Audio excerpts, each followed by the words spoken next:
Donald ට්‍රම්ප්ගේ තීරුබදු ගණනය කළේ කොහොමද? ඇමරිකානු ජනාධිපති ඩොනල්ඩ් ට්‍රම්ප් බොහෝ ආනයනික භාණ්ඩ සඳහා 10%ක තීරුබදු වගයක් නියම කළ අතර ඔහු නරකම වැරදිකරුවන් ලෙස හඳුන්වන අය සඳහා ඉහළ අනුපාත පනවා ඇත.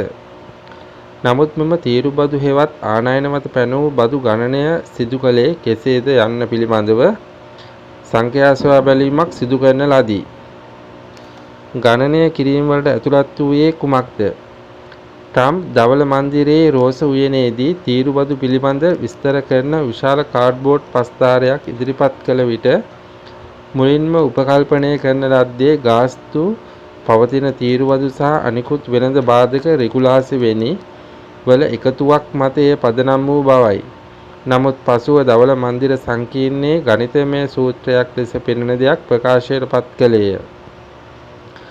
නමුත් සූත්‍රය ඔබ විසින් සරල ගණිතයෙන් ගතහොත් එය මෙසේය. නිශ්චිත රටක් සමග භාණ්ඩ සම්බන්ධයෙන් ඇමරිකා එක්සත් ජනපදයේ සඳහා වන වෙළඳ හිගයක් ගෙන එම රටෙන් ආනයනය කරන ලද මුළු භාණ්ඩ ප්‍රමාණයෙන් එය බෙදන්න.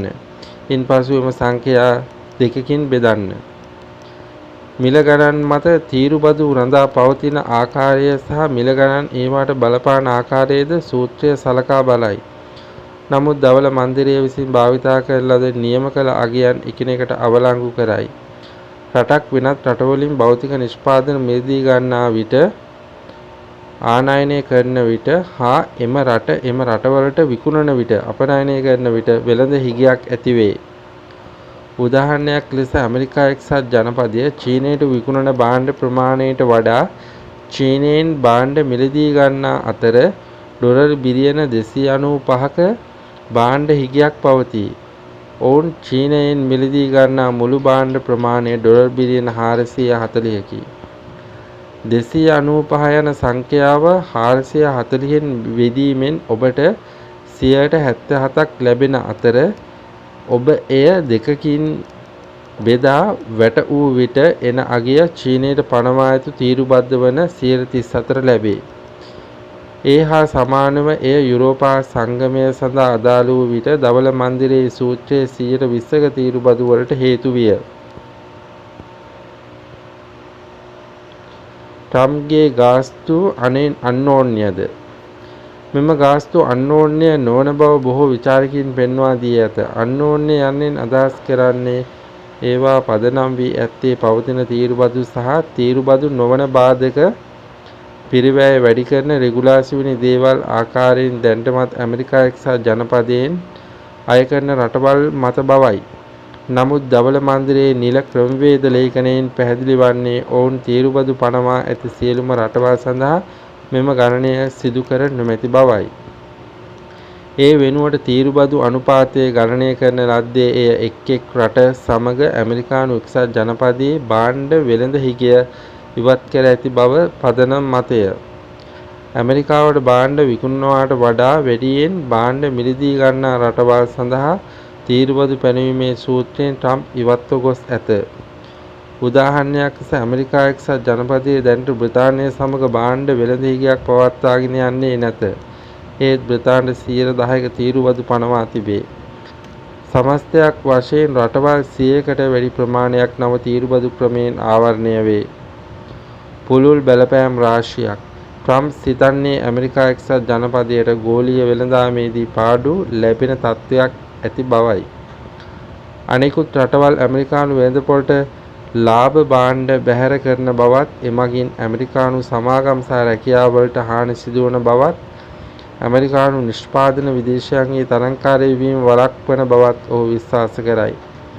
එබැවින් වෙළඳ හිගයක් තුරන් කිරීම සඳහා තීරුබව භාවිතා කිරීමෙන් ට්‍රම්ප් ඇමරිකා එක්සත් ජනපද නිෂ්පාදනය පුනර්ජීවනය කිරීමට සහ රැකියා ආරක්ෂා කිරීමට බලාපොරොත්තු වේ.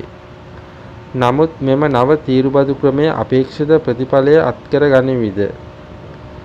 ආර්ථික විද්‍යාඥයින් ගණනාවක් සමග කතා කර ඇත.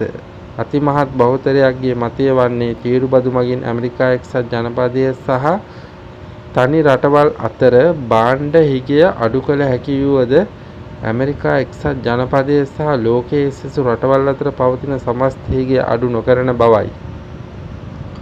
ඔව්, එය ඇමරිකා එක්සත් ජනපදයේ සහ මෙම රටවල් අතර ද්විපාර්ශ්වික වෙළඳ හිගයන් අඩු කරනවා ඇති. නමුත් ගණනය කිරීමේ ග්‍රහණය කර නොගත් පුළුල් බලපෑම් රාශියක් ඇති බව පැහැදිලිය.